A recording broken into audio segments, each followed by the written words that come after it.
Hello guys, so may kinuha ako sa gun vault or sa safe, and naisipan ko bisitahin, gawa ng ng video ulit etong ginawa kong pistol rack. Siguro ginawa ko to 12 years ago. Imagine 12 years ago, boy pa, no? Napaka-simple lang siya. And after ko to magawa, may nakita ako sa Amazon na deal. Ito, binili ko. Okay, pero hindi ko pa ito ginagamit. Bakit? Kasi ito, custom talaga to dun sa paglalagyan ko yung space. Sukat na sukat talaga siya. Okay? Plus, I think mas tatagal to as compared dun sa pistol case na nabibili. Ayan, ito, goma lang yan, oh. Magkakadikit talaga siya. Ito talaga matay. Eh, syempre, depende. May nag-comment din nga din dati. Sabi, ba't ka pa kailangan gumawa niya? Pwede ka naman bumili. Well, pag bumili ka kasi, minsan hindi eksakto dun sa kailangan mong lugar, no? Ibig sabihin, ayan, no? May gap pa rin, eh, oh. Gusto ko talaga eksakto. So, ito. Custom talaga. And, mura lang naman siya. And I think matibay. So, kinonceptualize ko to on my own pistol rack. Yan. Okay. So, ang problema lang dito, dahil PVC siya, madulas. No? So, it's up to you kung gusto yung balutan ng rubber, balutan nyo ng felt. Pero pinaka-simple, lagyan mo lang ng rag or basahan. Solve na yan. Dito maganda maglagay ng basahan. Tapos, lagay mo na yung mga pistol. So, una dyan, nahawakan ko ulit yung Girsan na 1911 ko, no? Made in Turkey. Girsan. Nilagyan ko ng compensator, peltan ko yung grips. No? Bale, lahat na makikita nyo were safety check prior to filming. Next, Star Model B. Star na ginaya nila to sa John Browning design 1911, pero hindi to 1911. Okay, makita nyo, iba. Pati yung takedown nito, iba. Pero ginaya nila to. Tapos maganda to, may history kasi to. Hindi natin alam kung ginamit to ng Nazi, kasi at that time nung ginawa to, yung Spain saka Nazi Germany magkakampi. So, we don't know. Ayoko na rin alamin kung ginamit, pero may history talaga yan.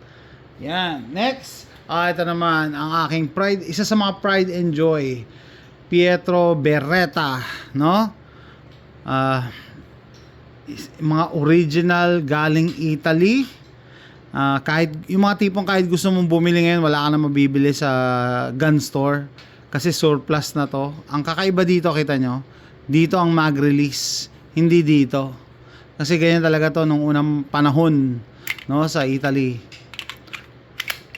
European mag-release ang tawag dyan dito. So original to na na Beretta. Kinolor fill ko pala yan para kita agad yung nakasulat. 9 Parabellum. Ayan, made in Italy. Plus European, sabi ko nga, European mag-release. Ang ayaw ko lang sa ganitong design, syempre, lumang design to. Mas gusto ko na naka-dovetail yung front sight para madaling palitan. Pero, yan, pelta ko pala yung grips. Yun lang. Yun lang ginawa ko dito. Pelta ko ng grips. Kinolor fill ko yung sulat dito sa Ang maganda sa Beretta, pag hindi pa kayo nakaka-try, no, napakaswabe ng action. Tanggalin natin yung magazine. Napakaswabe. So smooth. Kala mo, it feels like butter. Yun sinasabi lang ganon, no? Hindi mo ma-describe unless matry mo eh. Pag Beretta talaga, napaka smooth ng action. And I think isa sa mga beautiful pistols na naimbento yung design ng Beretta. Okay, maganda yung niya, design. Ito, mas matanda pa ata sa akin to, pero yan, pwede pa rin. And reliable pa rin siya kasi nga sabi ko, napaka-smooth ng action. Okay, next in line. Isa na namang shiny pistol in my collection. Ayun pala yung nawawala ang tornilyo. Ito, yung Taurus PT92. Yung isa daw sa dalawang baril ko na papasa doon sa hater ko, no? Taurus PT90. Pero actually hindi naman to mahal eh. Hindi naman to mahal eh. Mura ko nga lang dito nabili kasi ano to, may blemish to. Hindi ko nga alam kung nasaan yung blem, hindi ko makita. No? Pero I believe this is an improved version of the Beretta 92 design. Bakit? Kasi yung safety niya nandito sa frame, hindi nasa slide. Ang Beretta 92 kasi nasa slide eh, di ba? Ayan, lagay na natin dyan. Ito, nasa frame. Mas madali siya maabot compared sa original na Beretta design. And decacker na din siya. So imagine niyo, improved version talaga siya. Hindi siya copy, mas nag-improve pa nila. Plus may rail na siya. No, hindi lahat ng Beretta, lalo yung mga unang Beretta, yung mga basic na Beretta, walang rail. 'Di ba? So, improve talaga. Kung kayo merong PT92 na Taurus, mas matuwa kayo compared sa yung Beretta siguro yung brand lang ang binabayaran mo diyan kasi halos pares na pares sila. Yung tooling, yung factory nito pares na pares. Iniwan lang ng Beretta sa Brazil. Tapos kinuha ng Brazil yung manufacturing, tinatakan nila ng Taurus. Pero, tas in-improve pa pala nila. So, ito, ang ginawa ko lang dito, peltan ko lang yung grips, no? Na-inspire ako dito dun sa Escobar. Yung isa sa mga drug lord doon, eh, yung Beretta niya, makintab, eh. So, ito, yan. So, ilan yan? O, yan. Yes, lagay natin yan para hindi madulas. And last but not the least, dito sa pistol rack ko, ang nakalagay dyan, itong Hi-Point CF380 comp, may compensator. No, sabihin nyo siguro, oy, common na yan, Hi-Point. Well, iba yung may compensator. Dami nga nagtatanong sa akin eh, dito sa US saan ko to nabili.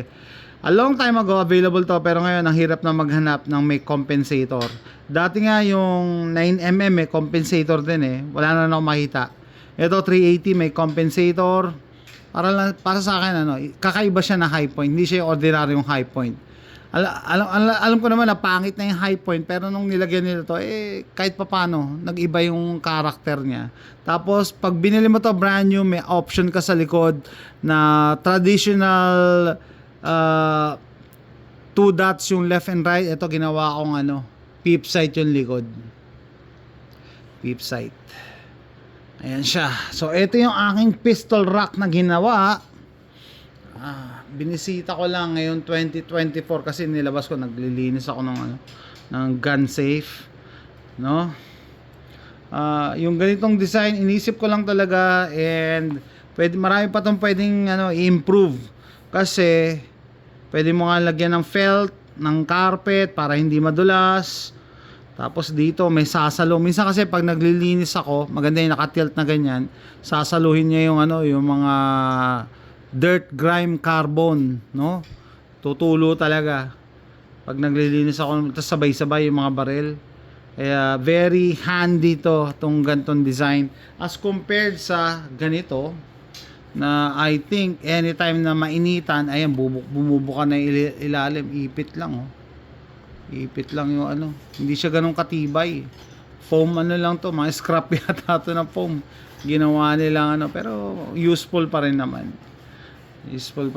Ginawa nilang pistol rack. So, and this is cheap to make, no? Ang pinakamahirap dito yung planning. Sabi ko, paano ko yan i-execute? Paano ko gagawin yan? And nakapag-decide ako na ganito. And kahit sino pwedeng gumawa niyan. So let me know what you think. Ganyan or ganito.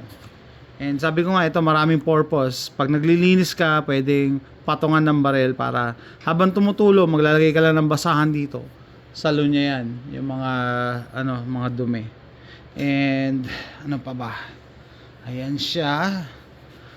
1, 2, 3, 4, 5. 5 lang yung ginawa kong 5 lang yung kailangan ko pero siguro pwede mo tong gawing 6 kasi ang laki ng gap niya. Ang nangyayari pa dito guys, nakakapaglagay ako ng mga spare magazines dito sa ilalim ko, nilalagay yung mga magazines. Kaya sample ito. Ayan, yung mga magazines nila nandito, nakalagay dito yan, nakasalansan yan dito. So kita nyo, dual purpose, no? Yung mga spare mag nandun sa safe So maliban sa pistol rack, meron ditong space para sa magazines. And actually, malaki pa nga yung gap nito, para pwede pa akong mag-insert ng pwede rin magazine in between or something, or ma-improve ko pa yung design. Siguro dapat lagyan ko to ng partition dito para hindi sila magdikit-dikit. Pero kasi pag nasa loob na siya ng gun safe at naglagay na ako ng mga magazines, hindi na yan talaga magdidikit, hindi na yan gagalaw. Pwede rin ako maglagay ng basahan dito. Anyway, the possibilities are endless para ma-improve yung design nito. Pero ito yung inimbento ko lang na gun rack or pistol rack pala, para sa mga pistols. Tibay yan, gawa sa PVC, and very versatile in terms of size. Pwede mo paliitin, pwede mo pandagdagan, pwede mo pang lagyan ng iba pang accessories, like sabi ko nga, magazines. Ito, may space ka pa dito, pwede pa tong pataas na gano'n, may pwede pang isabit. I don't know. So let me know what you think. Okay ba? Anyway, hopefully makatulong sa inyo, lalo na kung marami kayong pistols. Kahit hindi totoong pistols, mga airsoft na pistols, it's another idea. Although meron pa rin ako mga pistols na nando sa mga gun socks, gun case, no? Ito, ginawa ko to para magkasya sila sa sa gun safe. 5 agad sa ganyang maliit na space plus the magazines. So that's it, guys. Let me know what you think. Okay ba? Ay, ginagalaw ko kasi, pero kung naka-steady lang yan sa gun safe, hindi yan gagalaw. That's it, guys. Sana nagustuhan nyo yung video na to. So see you next time. Bye.